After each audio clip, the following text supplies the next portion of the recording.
Bonjour à tous, je suis ravi de vous retrouver dans ce merveilleux salon stratégie client qui doit avoir, si ma mémoire est bonne, à peu près 25 ans, c'est-à-dire le même âge que la FRC. Merci d'avoir bravé les embouteillages, les grèves et de vous retrouver dans ce beau salon que la FRC a créé. Il s'appelait le CK, vous vous souvenez, en 98. Et la FRC, l'Association française de la relation client, est devenue en 25 ans la plus importante communauté française des professionnels de la relation client et de l'expérience client, passant de 4 membres, les 4 membres fondateurs, je pense qu'il y en a dans la salle, à 3500 professionnels, tous passionnés d'expérience client, de relation client.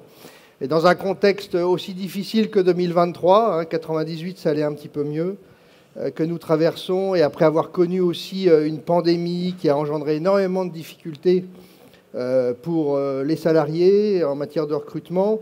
Vous savez que 50 millions d'Américains ont démissionné après la pandémie et 4 millions en France. Eh bien, la FRC est plus que jamais indispensable justement pour vous aider à traverser ces crises. Et rejoignez-nous, c'est un espace de réflexion, d'échange des meilleures pratiques. C'est aussi un laboratoire de veille. C'est également un think tank de référence qui a accompagné beaucoup d'entreprises dans leur transformation par l'expérience client et par l'engagement collaborateur. Et on a été aussi une importante boussole. Alors je prends quelques minutes pour quand même vous rappeler que c'est dans ce salon, au Salon européen des centres d'appel, le CK, que nous avons créé un secteur d'activité qui était méconnu, qui n'était pas aimé. Et donc je vous rappelle que nous avons créé en 2004 l'ANF Service dans ce salon, qui est devenue une norme européenne et une norme ISO. Nous avons créé un label social en 2005 avec Jean-Louis Borloo qui venait aussi inaugurer ce salon. Nous avons créé les palmes de la relation client, ça s'appelait les casques d'or dans ce salon.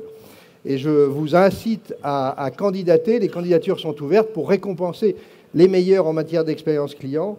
Récemment, nous avons créé l'Académie AFRC, vous aurez des leaflets à la sortie qui vous seront distribués.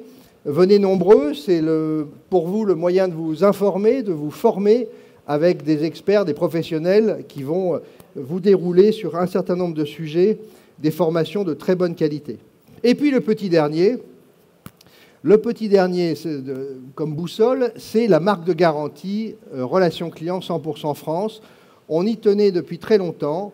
Nous l'avons créé avec un partenaire qui est Origine France Garantie. Je salue son président Gilles Attaf qui est ici et qui a également fait l'effort de prendre un stand dans ce salon pour défendre les couleurs de la France. Donc merci Gilles d'être avec nous. Nous remettrons dans 30 minutes à peu près les dernières attestations, les dernières entreprises qui ont été certifiées, qui ont été attestées sur cette belle marque de garantie Relation Client 100% en France. Alors presque tout a changé dans notre façon de vivre, de nous déplacer, de travailler, de consommer. Le télétravail est apparu dans la norme alors qu'en 2007, on nous avait interdit d'en faire, bien évidemment. Le commerce s'est développé d'une façon exponentielle à travers le e-commerce, bien évidemment, depuis le Covid. Les canaux de communication sont multipliés. Nous, on en avait connu 2, 3. Aujourd'hui, certaines entreprises en ont en moyenne 5 et vont jusqu'à 8. Mais vous savez très bien qu'il faut être là où est le client. L'omnicanalité ne suffit plus. L'économie est devenue expérientielle, servicielle, et avec le réchauffement climatique, bien sûr, les sociétés commencent à agir pour se décarboner. On en reparlera aussi tout à l'heure avec nos invités, que je n'ai pas encore présentés, pour donner le suspense. Donc, l'expérience client, pour nous, à la FRC, c'est devenu, et j'adore ce terme qu'on a appris la semaine dernière, est devenu la colonne vertébrale des entreprises, qui leur permettra justement d'être résilientes sur toutes les crises que nous traversons. C'est par l'expérience client qu'on arrivera à les traverser, puisque vous savez que les consommateurs, vous les connaissez bien, et les salariés sont énormément changeants. Ça change à une vitesse incroyable, les nouvelles aspirations de mode de vie. Certains veulent échapper au réel avec le métaverse, d'autres partagent avec leur communauté des valeurs et les imposent aux marques. Le sens s'est inversé. D'autres restent sur des applications aussi, sont très intéressés à utiliser des applications en réalité augmentée ou en réalité virtuelle. Et puis, nous avons récemment, évidemment, vu apparaître, fin 2022, bon, alors on appelle ça, pour bien le mémoriser, ChatGPT, mais pour nous, c'est de l'IA générative, qui, depuis tant d'années se préparent. En 2017, d'ailleurs, la FRC était membre du Hub Francia pour s'intéresser à tous les changements qui allaient arriver avec l'intelligence artificielle. On s'attend à des très très grands bouleversements et Dieu sait si la FRC sera utile pour venir traiter de tous ces sujets et répondre aux enjeux des entreprises. Alors le thème que nous avons choisi au Palme de la relation client 2022, il est très bien trouvé. Quel futur de la relation client voulons-nous? Voulons-nous construire ensemble et voulons-nous offrir aux consommateurs et aux salariés? Et pour y répondre, là maintenant je vous présente nos stars, pour y répondre et venir partager leurs convictions et les actions qui leur ont permis de décrocher la Palme 2022, la Palme de la relation client 2022, je vous demande d'accueillir et d'applaudir Olivier Pellevoisin. Bonjour Olivier. Bonjour. Olivier est directeur de l'expérience utilisateur et du digital à Pôle emploi et il a gagné l'année dernière, il a été lauréat de la Palme de l'expérience citoyen, puisqu'on récompense aussi les services publics. Il est accompagné de Miguel Mogolon. Bonjour Miguel. Bonjour. Directeur adjoint du digital et de l'expérience utilisateur et responsable aussi de l'incubateur des startups d'État. Et oui, l'État s'implique aussi pour accompagner les startups, comme d'ailleurs l'autre groupe, et alors là c'est la star absolue, n'est-ce pas, Dominique Russo, directeur de l'expérience sociétaire et client du groupe Massif. Et évidemment, il est très modeste, mais Dominique a gagné tous les prix l'année dernière. Et le plus important, bien sûr, Monsieur Dominique Russo est directeur de l'année, donc on peut encore l'applaudir. Bravo Dominique pour ton engagement, il nous racontera son parcours. Alors on démarre tout de suite avec une présentation des sociétés. Pouvez-vous, chacun votre tour, nous décrire votre activité, votre périmètre, et puis bien sûr pourquoi vous avez remporté la Palme? On démarre par Dominique Russo. Oui, alors, bonjour à tous. Alors, la Massif est une mutuelle d'assurance qui appartient au secteur de l'économie sociale et solidaire, qui regroupe un peu plus de 5,7 millions de sociétaires et pour à peu près 10 000 collaborateurs, et qui est engagée dans 3 grandes causes: la protection des personnes fragiles, la protection de la jeunesse et la protection de l'environnement. Alors, la Massif est également reconnue comme étant la marque préférée des Français dans le secteur de l'assurance. C'est aussi une très très belle reconnaissance, et bien évidemment, la Massif a aussi obtenu la certification, la marque de garantie Relation Client France, menée avec la FRC et conjointement avec Service France Garantie. Alors, bien évidemment, cette palme, qui est une palme individuelle, mais qui est surtout la reconnaissance collective de l'engagement de toutes les équipes de la Massif, mais c'est également la traduction des valeurs de la Massif au sein même de la relation client. On ne peut pas parler de relation client sans parler de relations humaines et sans parler de valeurs. Alors, il est vrai que lorsqu'on parle de relation client, on parle beaucoup d'écoute. C'est facile d'en parler, c'est très compliqué à mettre en œuvre.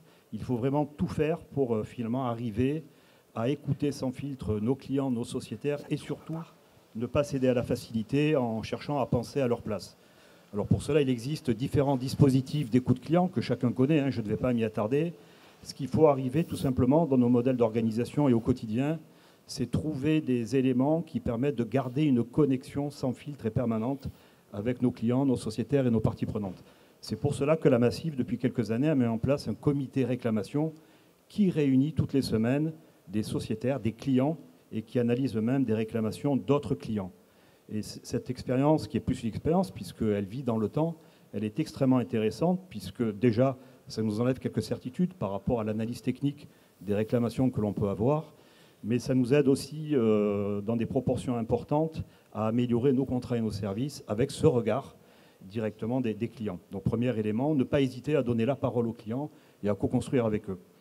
Deuxième élément important autour de l'écoute client, c'est là aussi, au-delà de nos dispositifs, de consulter régulièrement aux clients, simplement pour leur demander comment ils vont. C'est ce que fait la Massif régulièrement. Et la dernière consultation en date a été un succès, puisque nous avons reçu près de 600 000 réponses. Donc ça nous donne aussi une photographie de la population française, qui nous a permis de savoir comment allaient nos sociétaires, et surtout de quoi ils avaient besoin. Donc globalement, au sorti des différentes crises, à peu près 80% d'entre eux nous ont indiqué aller plutôt bien, mais 20% d'entre eux nous ont indiqué avoir des difficultés, ce qui nous a permis de les rediriger vers des dispositifs de solidarité. Et enfin, l'écoute client, on doit aussi se l'appliquer à soi-même. Je mets moi un point d'honneur depuis des années, toutes les semaines, et quelles que soient les fonctions que j'ai exercées dans l'entreprise à la Massif, je mets un point d'honneur à contacter des sociétaires, des clients, dans le cadre de la gestion de réclamation. Et là aussi, ça nous renvoie à beaucoup d'humilité et il faut vraiment prendre le temps de les écouter sans filtre parce que parfois on commet des erreurs, il faut les reconnaître. Et au-delà de cette reconnaissance, il faut aussi réparer et puis apporter des réponses à nos clients, où parfois on est dans notre bon droit, mais par contre, la communication n'a pas été au rendez-vous et elle a généré de l'incompréhension. Donc garder ce lien en permanence, c'est extrêmement important. Et à partir de ce lien, il faut absolument être sur le terrain de la symétrie des attentions, que chacun d'entre vous connaît, avec cette expérience collaborateur que l'on doit mettre aussi au cœur de nos dispositifs d'écoute. C'est pour cela que la Massif a mis en place un réseau social d'entreprise qui permet aux salariés de faire des propositions. Nous avons reçu aujourd'hui plus de 3000 propositions qui nous aident à améliorer les parcours clients, nos offres, mais également à améliorer le quotidien des collaborateurs. Certains nous ont demandé, sur les espaces verts de la Massif, de faire de l'éco-pâturage en mettant des moutons. C'est ce que nous avons fait. Alors ça peut faire sourire, mais ça a été une marque de reconnaissance. Ça manque un peu Porte de Versailles. Oui, Porte de Versailles, ça manque beaucoup. Alors de temps en temps, un mouton disparaît, il faut le remplacer, mais bon, ça c'est le jeu. Mais on est tout à fait dans cette logique-là. Et au-delà de ces dispositifs d'écoute, il faut également rester connecté en permanence aux besoins et aux évolutions de la société. L'accessibilité des personnes fragiles est un élément clé. Je vais vous prendre 2-3 exemples très rapides et j'en terminerai là-dessus. La Massif a développé un avatar 3D qui communique en langue des signes française pour aider l'ensemble de la population sourde et malentendante à mieux appréhender les problématiques d'assurance, notamment lorsqu'on est confronté à un sinistre. Et d'ailleurs, cet avatar a fait l'objet là aussi d'une palme lors des palmes 2022 de la FRC. Donc il est important comme cela d'avoir des dispositifs qui permettent de s'adapter en permanence aux besoins de la société. 2 autres exemples pour conclure sur ce premier sujet. La Massif est partenaire d'une foncière qui s'appelle la foncière Chenelay et qui est orientée vers la construction de logements durables à haute valeur écologique. Mais vous savez aussi bien que moi que lorsqu'on est sur ces sujets de logements à haute valeur écologique, développement durable, ce sont des logements qui coûtent beaucoup plus cher. Donc le rôle de cette foncière, au-delà de ces constructions-là, c'est de rendre accessible aux ménages qui ont de très faibles revenus à ces logements à haute valeur écologique. Donc la Massif est partenaire de cette association, comme elle est également partenaire de l'association Crésus, qui aide à lutter contre le surendettement et à accéder là aussi au microcrédit. Donc vous voyez que ça dépasse largement le cercle de la relation client. 2 éléments clés à retenir: rester connecté en permanence aux réalités de la société, aux évolutions de la société, et être toujours connecté à nos sociétaires et à nos clients. Crésus, on les connaît bien aussi, puisqu'ils sont à la FRC. Alors on change de secteur, on va vers le secteur public, et ils font des choses assez incroyables aussi à Pôle emploi. Peut-être, Olivier, nous brosser déjà un petit peu le cadre, le périmètre de ton activité. Et puis pourquoi tu as eu la palme, bien sûr. Je vais d'abord représenter les missions de Pôle emploi. Elles sont connues, mais sous un nom peut-être un peu plus original. Donc on est aujourd'hui l'acteur central public pour tout ce qui est indemnisation, accompagnement et retour à l'emploi. Mais peut-être le volet le moins connu, c'est notre force de frappe au niveau digital, puisqu'aujourd'hui on a 3 applications, un site web de grande envergure qui chaque mois cumule 40 millions de visiteurs. 40 millions pour les applications, 40 millions pour le site web. Et ces sites sont aujourd'hui sur la thématique de l'exposition d'offres d'emploi ou du recrutement, numéro 1 ou numéro 2 en fonction du mois, avec un acteur américain que je ne citerai pas ici. C'est souvent méconnu parce que la publicité, vous en avez tous les jours dans les médias. Et on se dit, Pôle emploi.fr ou l'application Mes offres, ça doit être très loin en termes de nombre de clients ou d'offres. Et en fait, non. Nous sommes aujourd'hui, grâce à la puissance et à l'investissement de notre réseau et de nos partenaires, numéro 1 ou 2 chaque mois. Autre fait, nous avons toujours eu la conviction que nous n'irons pas vers le plein emploi ou le placement d'usagers seuls. Et donc nous avons créé au niveau Europe la première marketplace d'acteurs publics de l'emploi qui s'appelle l'Emploi Store, qui aujourd'hui a à peu près 240 services, publics ou privés, qui sont sur des thématiques clés, qui sont effectivement préparer sa candidature, permettre aux personnes de trouver son métier ou sa vocation, connaître effectivement les nouveaux métiers qui émergent aujourd'hui, créer son entreprise. Et cette marketplace Emploi Store que nous avons revisité, rénové l'année dernière, connaît un grand succès. Et j'en profite ici pour les marques employeurs, pour leur dire, vous êtes les bienvenus sur cette marketplace, parce que je pense que demain, le marché, on parlait d'évolution, je crois, je pense que demain, l'offre va disparaître progressivement, et vous irez, vous recruteurs, vers les candidats, recommander, promouvoir votre marque employeur, recommander au-delà des postes votre modèle de fonctionnement, vos valeurs, votre fonctionnement. Et l'Emploi Store, c'est une magnifique exposition de vos marques et de vos possibilités de recrutement. Alors ça, c'est un petit peu dans les grandes lignes nos services. Alors on a un incubateur que Miguel Mogolon va présenter juste derrière. C'est quoi un incubateur d'État? C'est que, comme vous, nous avons au quotidien des irritants, des problèmes, des idées.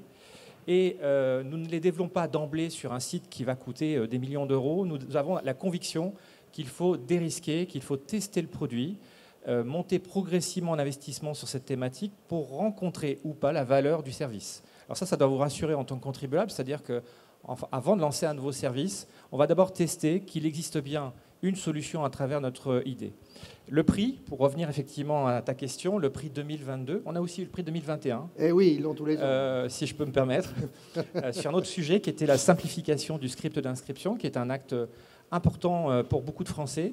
Mais pour 2022, c'était donc la création d'un portail d'exposition de toutes les solutions mobilité que Mme Klinkert nous avait commandité. Pourquoi ? Parce qu'aujourd'hui, il existe plus de 3500 aides à la mobilité pour le permis de conduire, la location de voitures, la réparation de véhicules, la location de vélos électriques, et beaucoup de personnes, beaucoup de Français au quotidien ne savent pas ces aides, ne connaissent pas ces aides. Donc on a développé un portail simple d'accès, c'est un peu notre ADN, simplicité d'accès, efficacité, qualité des données, exposition rapide à la demande, et ce site qui a été effectivement primé, aujourd'hui va bientôt dépasser le 1 million de visiteurs, donc c'est une forte croissance. Et nous le partageons avec l'écosystème privé, puisque ADECO va l'exposer sur son service web. Donc on fait efficace ensemble et avec les acteurs privés. Miguel veut présenter l'incubateur ou on le fera tout à l'heure ? On le fait tout à l'heure, d'accord. Alors on passe évidemment à notre thème, hein, le futur de la relation client. On va vous demander un petit peu votre vision. D'abord chez Pôle emploi, à quoi ressemblera cette relation client de demain ou cette relation citoyen de demain, d'après toi, Olivier ? Alors on a 3 convictions, aujourd'hui avec Pôle emploi et puis demain avec France Travail. C'est la simplicité en tout premier lieu. Aujourd'hui au quotidien, nous devons nous évertuer à ne pas redemander des données connues par d'autres acteurs publics. Alors vous connaissez France Connect. Nous avions créé Pôle emploi Connect qui est opérationnel, mais nous avons cette obsession qui est celle, avec le consentement éclairé de l'usager, de pouvoir transférer, partager la donnée et éviter des démarches administratives trop longues. Un petit exemple sur l'indemnisation. Moi, j'ai 30 ans de maison, je l'ai faite cette année au mois de juin. On devait avoir un temps de traitement de jusqu'à plus d'1 mois pour liquider un dossier allocataire. Aujourd'hui, dans 75%, 70% des cas, dans la nuit, le dossier est traité, puisqu'on a de la data qui remonte des employeurs, des DSN, et qui nous permet de traiter le dossier dans la nuit. Donc, c'est automatisé, contrôlé ensuite par des experts. Mais voilà, c'est un exemple de simplification. La deuxième conviction, et c'est une obsession que mes équipes connaissent au quotidien, c'est le bon service au bon moment, avec le bon accompagnement, le bon wording. Aujourd'hui, on peut vous bombarder de services lorsque vous êtes en perte d'emploi et en recherche de reconversion. Vous ne pouvez pas forcément être attentif à tout au même moment. Et j'ai tendance à dire que nous devons proposer le bon service au bon moment, dans les bonnes séquences. Et l'exemple de la mobilité en est un. Si vous recherchez un emploi et que vous avez un frein parce que vous n'avez pas de moyen de locomotion, vous proposez à ce moment-là l'aide, c'est gagner en efficacité. Et puis la troisième conviction, elle est autour de l'humain. C'est un grand débat qu'on a eu au niveau de la FRC. Nous considérons plus que jamais demain, avec les défis du marché RH, nos conseillers auront un rôle clé, puisque à peu près 50% des métiers dans les 10 ans à venir n'existent pas aujourd'hui. Et on aura un défi colossal, nous, marché européen, d'accompagner les transformations RH. Et plus que jamais, l'humain, en réassurance, en confiance, vous êtes capable, vous pouvez occuper ce poste-là. Vous pouvez transformer vos compétences dans ces nouveaux métiers. Cet humain, il va être primordial pour réussir cette transformation RH. Alors justement, pour rentrer un peu plus dans le détail, Miguel, quels sont les outils, quelles sont les solutions que vous avez mis en place pour vous projeter dans cet avenir dont parle Olivier ? Notre plus grande force, c'est vraiment la méthode des startups d'État. Et c'est une méthode qui va nous permettre vraiment de rentrer dans l'avenir, parce qu'on fonctionne sur 3 piliers pour créer nos nouveaux services. Le premier, c'est qu'on ne préfigure pas les solutions. Donc on part vraiment pas dans un projet en pensant qu'on est dans un terrain conquis, loin de là. On fait aussi que toutes les décisions soient prises pour le bénéfice des usagers et pas pour le bénéfice forcément de l'établissement ou de l'organisation. Et troisièmement, on le fait confiance au terrain. Donc dans l'équipe, il y a toujours une représentation forte de quelqu'un qui vit le terrain, qui a été en contact avec les demandeurs d'emploi. Cette démarche, dans du coup des startups, c'est vraiment l'incarnation de ce qu'on connaît des startups privées, mais pour l'État, dans lesquelles on franchit des paliers.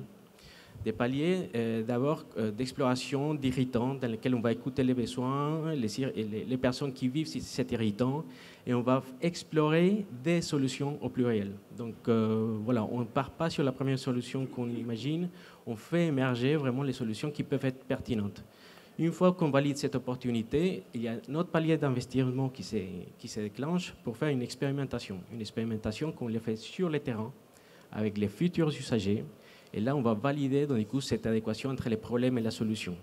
Si on arrive vraiment, et en itérant plusieurs fois sur le terrain, on arrive à coller donc, du coup, les bénéfices attendus par rapport à ce qu'on attend de déclencher en termes de bénéfices pour les usagers. Donc, on passe dans la construction de la solution qu'on va lancer sur un territoire de bêta test, dans lequel on va mesurer donc, du coup, le product market fit. Donc, on voit qu'il y a l'attraction. Là, on développe le vrai investissement de croissance et d'accélération qui va nous permettre de déployer les services dans les France entières et commencer, après, rentrer dans un cycle, comme on le connaît aussi dans les startups, des cycles dans lesquels on va pouvoir donc, explorer, expérimenter et faire croître à la fois sur les fonctionnels, sur les produits eux-mêmes, mais aussi sur l'usage pour que ce soit les plus utilisés. Donc, c'est un outil vraiment qui à la fois nous permet d'avoir l'impact, de trouver et d'explorer des nouvelles solutions émergentes qui vont venir dans le futur, et tout en maîtrisant donc, du coup, les risques, les investissements et les bénéfices. Et juste pour finir, en filigrane, quelque chose qui est très important et qu'on utilise aussi, c'est cette obsession de la mesure. L'obsession de la mesure, c'est pour identifier donc, du coup, les indicateurs et les mesurer à la fois sur les bénéfices, sur la performance du service et sur l'usage. Ça nous permet d'avoir des roadmaps qui sont vivants, qui sont toujours flexibles et adaptables par rapport au contexte, par rapport à l'usage qui est fait et par rapport à des nouveaux enjeux métiers. J'ai une slide sur les indicateurs, on les verra tout à l'heure peut-être. Alors on demande à Dominique la même chose. Quelle est sa vision? Quelles sont les évolutions que vous observez, que tu observes dans la relation client et à la Massif? Alors bon, j'ai d'abord envie de dire que le futur, c'est déjà aujourd'hui, c'est maintenant. Ça veut dire qu'il faut que l'on soit capable de prendre en compte toutes les évolutions de notre environnement. Alors, sans être trop long sur le sujet, au moins deux éléments clés. Le premier élément, et Thierry Spencer en a d'ailleurs fait un de ces 6 éléments de la relation client 2023. Salue Thierry, je ne sais pas si Thierry est dans la salle. Si, il est là. La notion de fatigue, cette succession de crises aujourd'hui fait que la population française est fatiguée, qu'il y a une certaine lassitude. Vous le vivez là aussi comme moi au quotidien. Donc inévitablement, cette situation de lassitude a un impact sur la relation client et nous devons intégrer cet état d'esprit dans nos modèles d'aujourd'hui et nos modèles futurs. Ça veut dire que plus que jamais, il faut être au rendez-vous sur le terrain de l'excellence relationnelle, sur le terrain de l'efficacité opérationnelle. Donc tout faire pour réduire les efforts chaque fois que nos clients, nos sociétaires sont en interaction avec nous. Olivier en a parlé pour Pôle emploi, c'est extrêmement important. Arriver à conserver cette relation humaine au quotidien, c'est fondamental. Réduire les délais de traitement, alors c'est enfoncer des portes ouvertes que de rappeler ces fondamentaux, mais encore une fois, ce qui est compliqué, ce n'est pas de les expliquer, de le dire, c'est de le faire bien et de le faire tous les jours. Donc il y a aujourd'hui des fondamentaux d'excellence relationnelle et d'efficacité opérationnelle sans lesquels on ne peut pas parler du futur. Donc ça, c'est un élément clé et une conviction que je porte. Deuxième élément, qui est plutôt lié à l'hybridation de nos modèles relationnels. Je ne vais pas revenir sur ce que l'on a vécu post-crise sanitaire avec l'accélération du digital, mais clairement, ça rebelote aussi les cartes au-delà des évolutions technologiques de l'intelligence artificielle, des robots conversationnels qui font l'actualité aujourd'hui. On voit l'hybridation de nos modèles avec notamment une redéfinition du modèle d'activité de nos agences. Si jusqu'à présent, les frontières étaient clairement établies entre un réseau physique qui gérait des visites physiques sur rendez-vous ou spontanées, des centres de relations clients, plus toute la partie relations digitales, on voit qu'aujourd'hui, avec des clients, des sociétaires, des consommateurs qui se déplacent de moins en moins, mais qui veulent pour autant conserver une relation de proximité et une relation humaine, fait que le modèle d'activité de nos agences évolue et redevient ou devient omnicanal ou multicanal. Une agence à la Massif qui, jusqu'à il y a peu, gérait uniquement des visites sur rendez-vous et des visites spontanées, aujourd'hui gère des flux téléphoniques entrants et sortants, gère bien évidemment la relation physique. Et nous avons également mis en place, depuis maintenant quelques mois, un nouveau système de rendez-vous visio en agence qui permet aux conseillers des agences d'être en relation directe, à distance, mais en proximité, avec les sociétaires, les clients qui ne souhaitent pas se déplacer. Donc on le voit, un besoin là à prendre en compte concernant l'état d'esprit aujourd'hui des consommateurs qui est sur les effets de lassitude et qui a un niveau d'exigence important. Et puis bien évidemment une hybridation de nos modèles au-delà des évolutions technologiques qui arrivent. En quelques mots, on voit qu'on vit dans un monde où il y a de plus en plus de risques. Hein, et alors pour un assureur, ça ne doit pas être facile. Comment aussi tu vois l'évolution du métier dans le futur? Alors c'est une très bonne question. Hein. Je vais faire très très court. Alors les risques font partie de la vie, mais ils évoluent dans le temps. Aujourd'hui, on parle beaucoup de risques technologiques. On parle beaucoup de risques climatiques, bien évidemment. Donc il faut avoir à l'esprit ces risques-là. Le rôle d'un assureur, il est très simple sur le papier, c'est de protéger et d'accompagner tout au long de la vie. Sauf qu'aujourd'hui, avec l'évolution de ces risques, c'est indispensable, mais ça n'est pas suffisant. Ça veut dire qu'il faut aller beaucoup plus loin avec la prise en compte de ces risques sur le terrain de la prévention et sur le terrain du développement de ce que l'on appelle la culture du risque, faire en sorte que la population, chaque client, chaque sociétaire soit acteur de sa prévention et de meilleurs réflexes lorsqu'il est confronté à un événement climatique par exemple.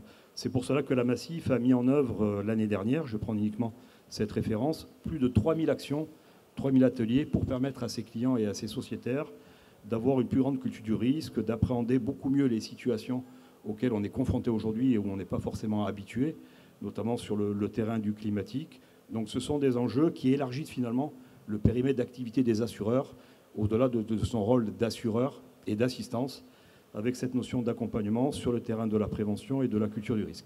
Alors, on laisse le micro à Dominique. On a vu hein, tous les défis qu'il y a à relever aujourd'hui. Quels sont les plus grands défis sur les quelques mois qui viennent? Parce que je ne sais pas si on peut se projeter sur quelques années, que tu vois arriver, disons sur quelques mois.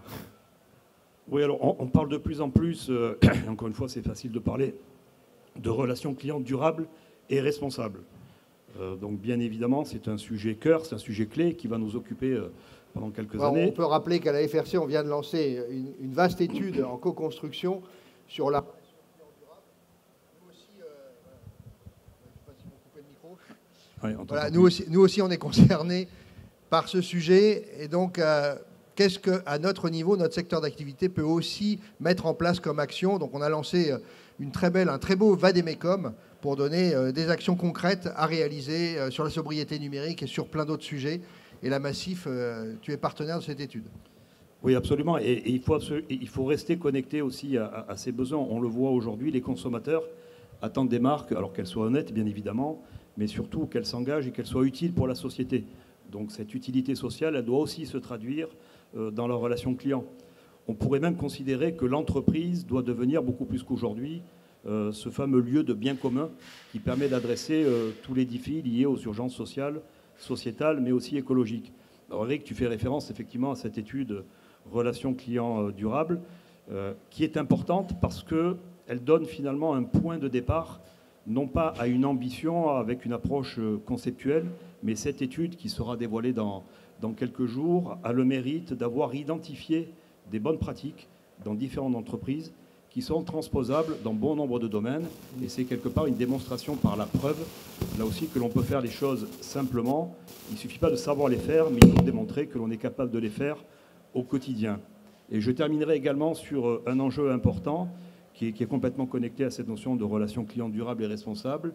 C'est d'arriver aussi dans le temps à valoriser tous les métiers de la relation client, parce que déjà, les collaborateurs le méritent, et on doit aussi leur donner de la perspective, les faire monter en compétences.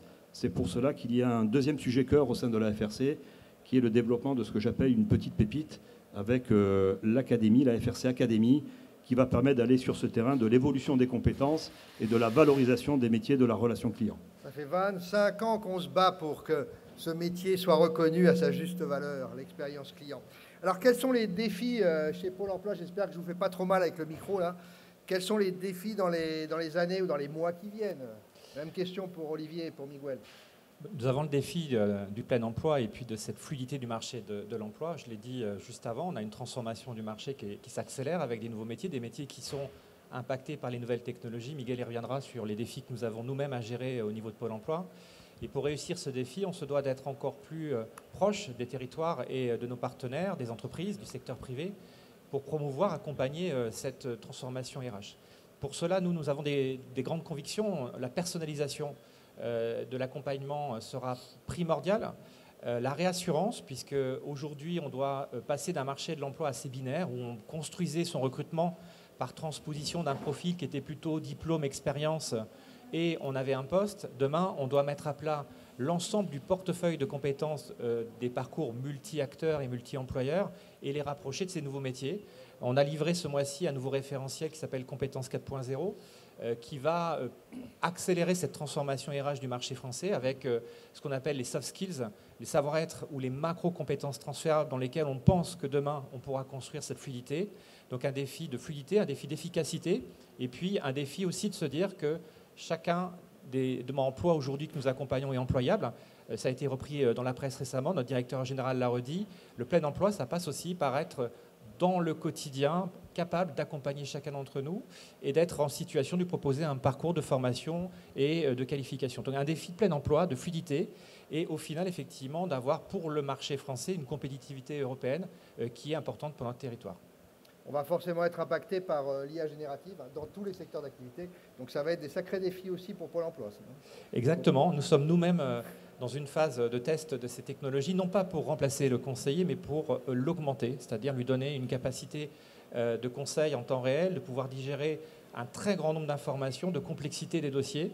Donc c'est plutôt un allié pour nous d'efficacité au quotidien. Alors je vois que la planche, en principe, derrière moi, est partagée par rapport au prix 2022 sur ce site.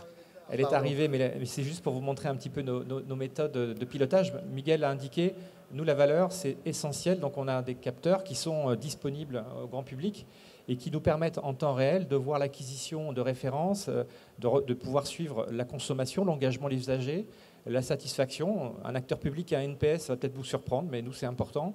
Et puis, les verbatims, c'est notre moteur du quotidien parce que tous ces témoignages de Français qui nous disent merci. Sans ce service-là, je n'aurais pas forcément réparé ma voiture ou trouvé une solution. C'est ce qui mobilise toutes mes équipes, que je remercie ce matin encore une fois. On ne connaît pas Pôle emploi sous cet angle. Miguel, peut-être un petit mot aussi sur les défis. Je fais un complément de réponse sur un autre angle, plutôt dans la conception des solutions qu'on fait, nos défis. En fait, quand on parle de la relation client, on sait qu'elle est devenue l'atout majeur de n'importe quel établissement, mais aussi de n'importe quelle entreprise. C'est beau d'entendre ça de Pôle emploi. C'est un atout majeur. Plus important que le produit, le prix, la promotion. Merci. Et il y restera. Et pour que ça reste, en fait, on sait que sur le digital, il y a des enjeux inhérents à toutes les solutions, sur l'omnicanalité, sur la personnalisation, sur ce qu'on appelle data-WAD, Anytime, Anywhere, Any Device. Et récemment, donc, du coup, avec l'éco-conception, qui devient aussi très important à prendre en compte.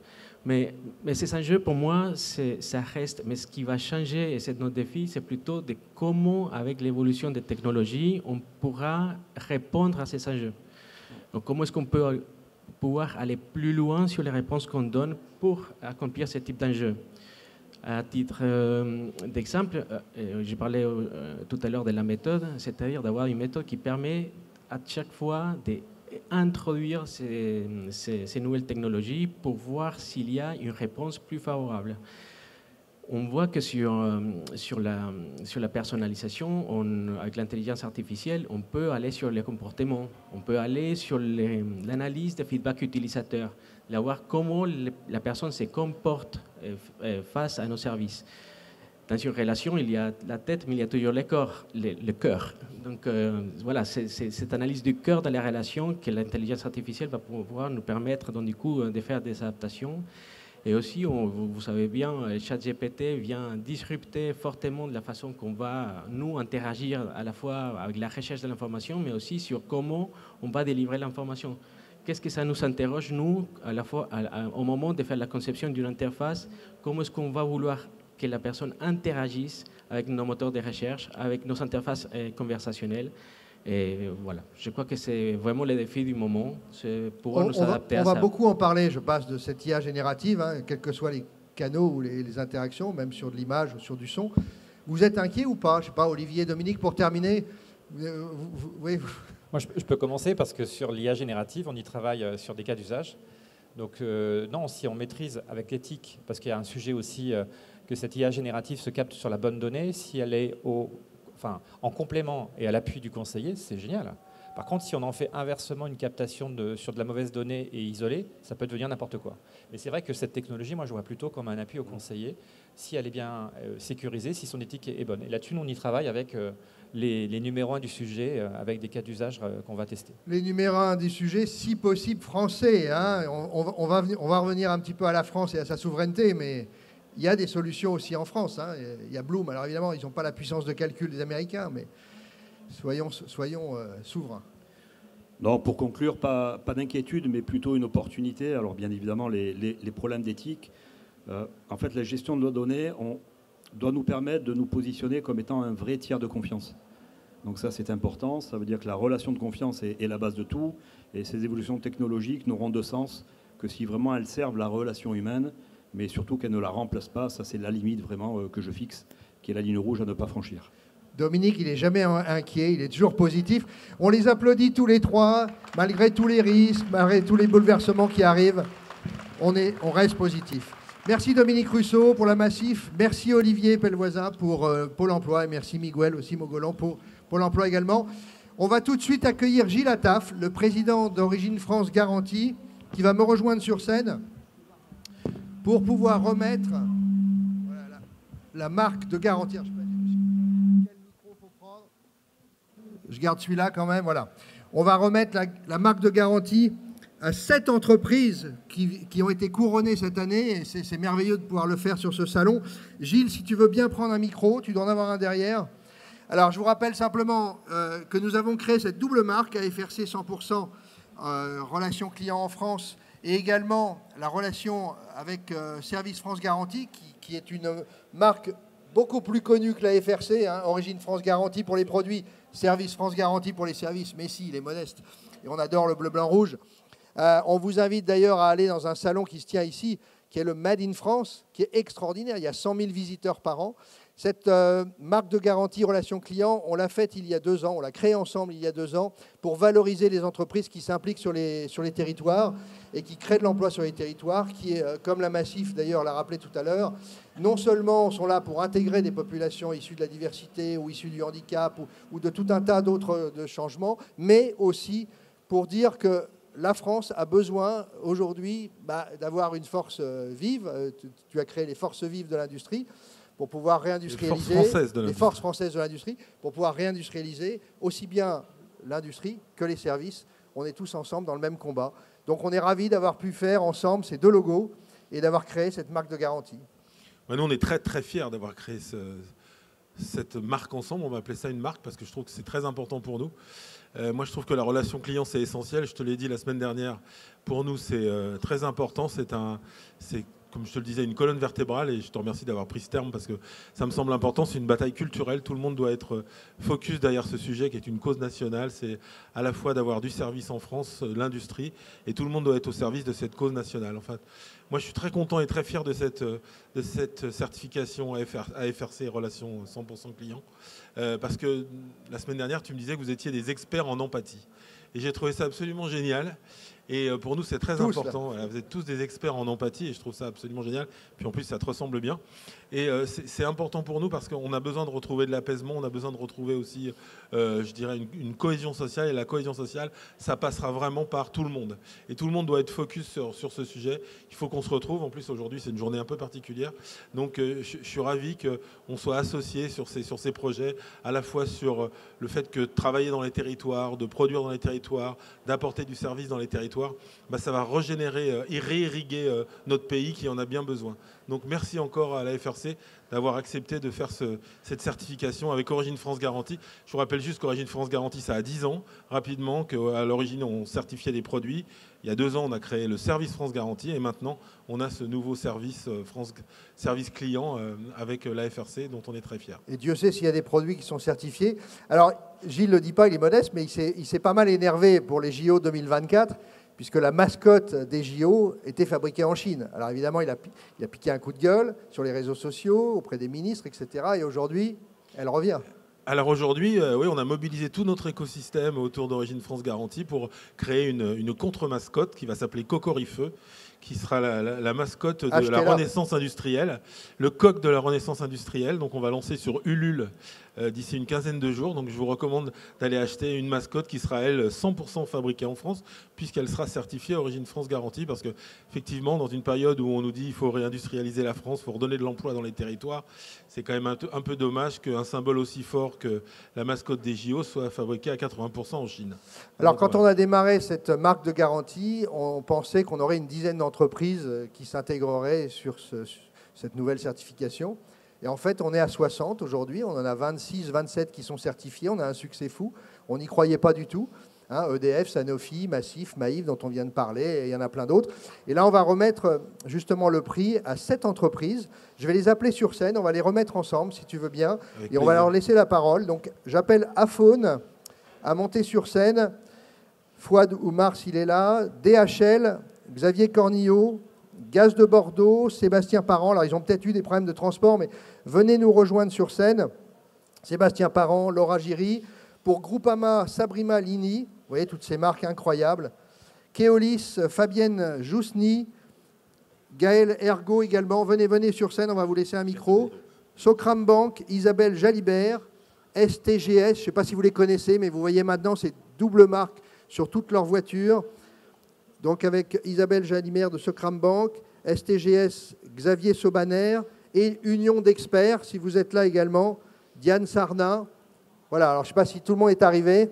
On va laisser la parole à Aphone, mais d'abord on va vous remettre cette certification. Voilà, Gilles, tu vas m'aider. Bien sûr, avec plaisir. Tu vas remettre à Aphone Participation cette certification. Nous sommes très fiers de vous remettre cette marque de garantie, relation client 100% en France. Bravo pour vos engagements. Bravo. Voilà, on vous félicite. Les photos sont là. Bravo à vous.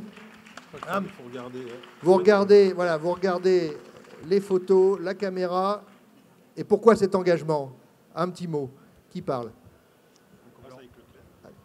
Donc, je représente Leclerc, en fait, pour la marque Réglomobile, l'opérateur téléphonie mobile. Il y a plein de marques derrière, voilà, c'est ça. C'est le groupe Leclerc. C'est l'une des nombreuses marques de l'enseigne Leclerc. Et Leclerc a un rôle social. Leclerc défend l'emploi en France. Mécaniquement, nos clients sont français. Et donc, on a aussi envie d'avoir une relation client en France, parce qu'on a beaucoup de clients qui sont français, qui ont envie aussi d'avoir un rôle... de défendre le rôle de Leclerc. Voilà. Et donc, Leclerc, c'est tout un tas de valeurs. On a vraiment envie en permanence d'avoir ce souci du rôle social de Leclerc. Et puis en France, on a de beaux emplois, et des emplois évolutifs, tout simplement, des emplois de qualité. Donc voilà, donc on a envie ça fait plaisir d'entendre, de défendre les beaux emplois. On a envie d'en profiter. Bravo. Merci. Merci beaucoup, bravo à vous. Un petit mot ? Oui, un petit mot. Donc, Fouad Oumar, je suis le responsable de la relation client pour Aphone Participation, 50-50 sur la marque Réglomobile. Donc, c'est moi qui ai fait la démarche d'aller chercher cette certification. C'était très important pour nous d'officialiser. C'était déjà affiché sur nos kits, mais on voulait le certifier et apporter un logo et bien garantir auprès de nos clients que 100% de nos téléconseillers travaillaient en France. Et ensuite, comme on est multicanal, pour nous, c'était important d'avoir des conseillers qui soient capables de très rapidement s'adapter à la demande du client, de comprendre en fait quelle était sa demande. On est une offre prépayée, donc des fois on a des clients qui n'ont plus de service parce qu'ils n'ont pas, ils ont surconsommé. Donc tout ce qui était empathie, on fait aussi beaucoup d'actions sur le back-office. Donc voilà, d'avoir des conseillers qui soient capables d'être très à l'aise culturellement et de comprendre la situation du client. Merci pour votre témoignage, bravo, on applaudit Fouad et Jérôme.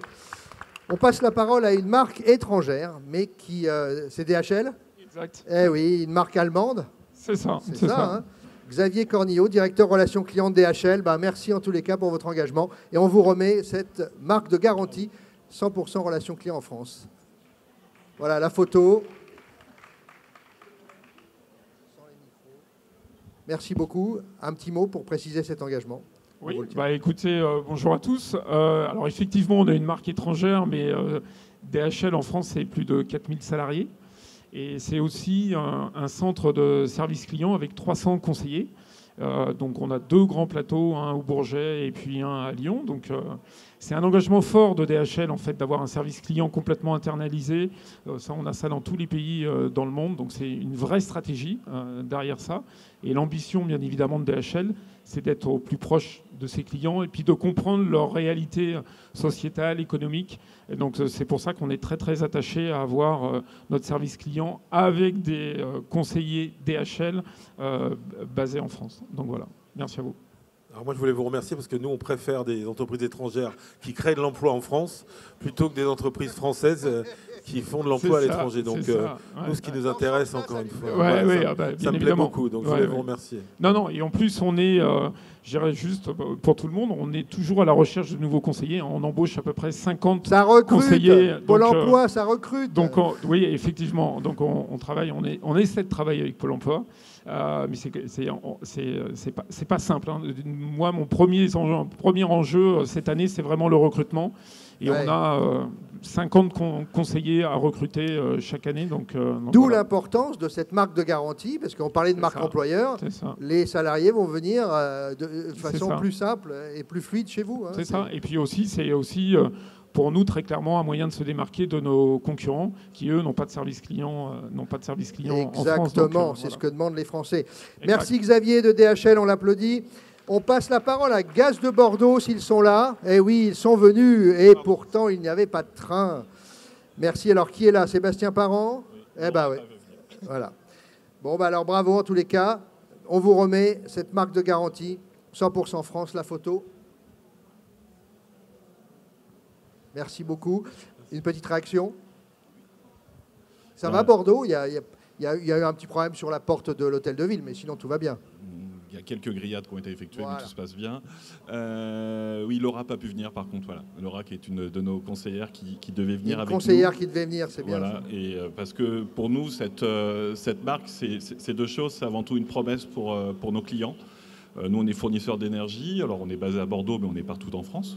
On commercialise de l'énergie partout en France, mais c'est une promesse pour nos clients dans une promesse de proximité, de confiance. Le monde de l'énergie est un monde qui a été un petit peu secoué ces derniers temps. Donc voilà, donc savoir accompagner nos clients, être proche d'eux et pouvoir répondre à leurs questions facilement est une promesse pour nous qu'on doit leur faire. Donc cette marque, c'est d'abord une promesse que l'on fait à nos clients, et puis c'est la récompense et de l'engagement de toute une équipe de conseillers clientèle. On est une soixantaine, il y a une soixantaine de conseillers clientèle chez Gaz de Bordeaux. Tout le monde est à Bordeaux. Et donc c'est un engagement et c'est une priorité pour nous. Donc, toutes ces marques sont à la FRC. Bravo en tous les cas pour vos engagements. Merci beaucoup Sébastien. Gaz de Bordeaux. On passe la parole à Groupama. C'est Sabrina qui est là. On vous donne le micro. Sabrina, voilà, on vous remet cette certification, cette marque de garantie à FRC Relations Clients 100% France. Bravo. Une petite réaction, Sabrina? Bien, bonjour à tous. Bonjour Monsieur Attaf et bonjour Monsieur Dadian. Je suis vraiment ravie aujourd'hui de représenter Groupama Centre-Manche. C'est plus de 1300 collaborateurs, 2250 élus bénévoles qui sont aujourd'hui certifiés Relations Clients en France. Yes. Donc, je suis d'autant plus ravie qu'on est la première caisse régionale du groupe Groupama à l'avoir obtenue. Pour nous, c'est vraiment une très, très grande fierté parce que c'est un organisme indépendant qui est venu valider finalement notre schéma relationnel. C'est d'autant plus une fierté qu'on le prend vraiment comme une récompense parce que ça récompense notre engagement tant en tant qu'employeur et acteur social et économique responsable, mais surtout l'engagement vraiment de nos collaborateurs qui offrent un service client unique et humain et un accompagnement différenciant pour permettre au plus grand nombre de construire leur vie en constance. Bon, vous l'avez compris, vraiment nos valeurs de proximité, d'ancrage territorial et de savoir-faire français, made in GCM, sont reconnues et comptez sur nous pour représenter vraiment avec beaucoup d'enthousiasme cette certification et pour la valoriser sans réserve. Merci Sabrina, merci beaucoup. Bravo Groupama. On passe la parole à une autre marque, Keolis, qui a réussi à venir jusqu'ici, qui est dans le transport. On vous remet cette marque de garantie. Bravo à FRC, Relations Clients 100% France. C'est Fabienne qui est là, Fabienne Jousny, et également Gaëlle Ergo. Merci à toutes les deux. Merci à vous, bonjour. Effectivement, Keolis est un opérateur de transport en commun, en France et à l'international. Donc, c'est un métier au cœur de la mobilité, Tous les jours, nous transportons des milliers de voyageurs et nos services clients doivent être au quotidien auprès d'eux pour les aider sur leur mobilité.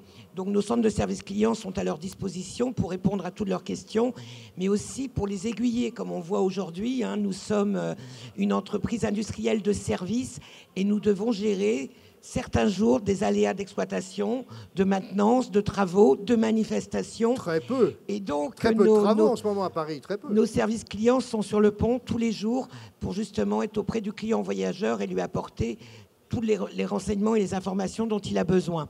Et je laisse la parole à Gaëlle, qui va aussi expliquer pourquoi nous avons cette relation attentionnée vers nos clients voyageurs. Gaëlle, on la voit aussi au Palme, il me semble. Tout à fait. Oui. Bonjour à tous. Effectivement, c'est très important. Les centres de relations clients ont un rôle majeur à jouer. Ils sont un maillon essentiel dans la chaîne de services et d'assistance, principalement dans les situations d'aléas, comme Fabienne l'a décrit, et puis aussi tout simplement pour aider les clients, pouvoir éventuellement réserver aussi des transports à la demande pour nos personnes à mobilité réduite. On accorde une grande importance aussi à la mobilité des passagers fragiles, en situation de fragilité.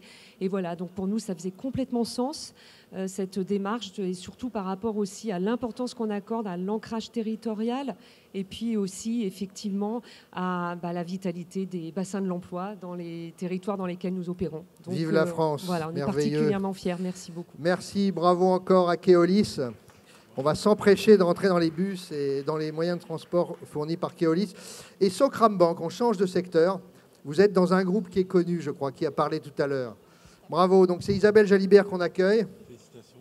Bravo à vous. Donc on vous remet cette marque de garantie à FRC Relations Clients 100% France, la photo et une petite réaction. Ça va ? Oui. Allez. Donc Socram Bank est un établissement financier spécialisé dans le crédit à la consommation et l'épargne et singulier à plusieurs titres. Tout d'abord, Socram Bank a été créé en 1968 par des assureurs mutualistes, dont la Massif et la Maïf aussi, et adhèrent de fait à leurs valeurs, celles de l'économie sociale et solidaire, centrée sur l'humain et conciliant notamment utilité sociale et ancrage territorial. Donc implanté à Niort. Indispensable de se lancer dans cette certification. Exactement. Donc implanté à Niort. Implanté à Niort, la belle ville de Niort. Pas loin de Sainte-Soline. Eh oui. Elle est engagée dans le cadre de sa politique RSE pour le maintien de l'emploi sur son territoire. Notre deuxième singularité repose sur notre modèle. En effet, nos produits sont distribués en marque blanche par des assureurs mutualistes qui sont nos actionnaires. Pour être un partenaire de confiance, nous devons offrir à nos distributeurs et à leurs sociétaires une expérience client d'excellence. AFRC 100% Relations Clients France vient renforcer la certification de qualité de service déjà obtenue par notre centre de relations clients. Créé ici en 2004, je le rappelais tout à l'heure, l'ANF Service. Nous sommes le second organisme bancaire à obtenir cette marque de reconnaissance. C'est une très grande fierté. La première était la Banque Postale. Bravo.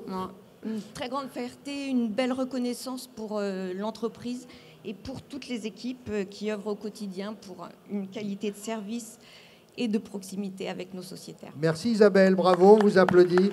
Merci pour cet engagement.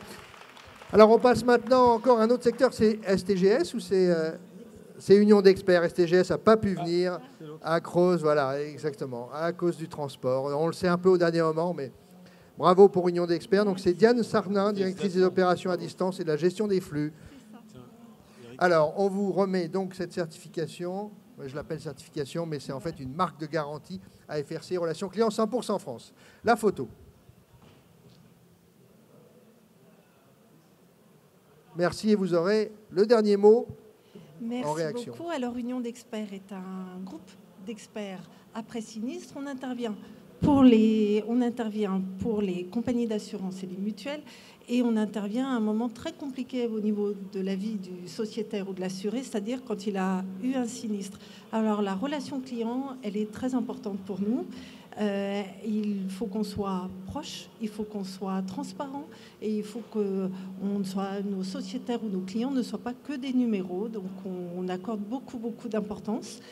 On a 2 sites distants qui sont situés à Tours ou à Massy, et on a surtout 75 agences qui sont situées sur tout le territoire national. Merci beaucoup Diane, on applaudit encore.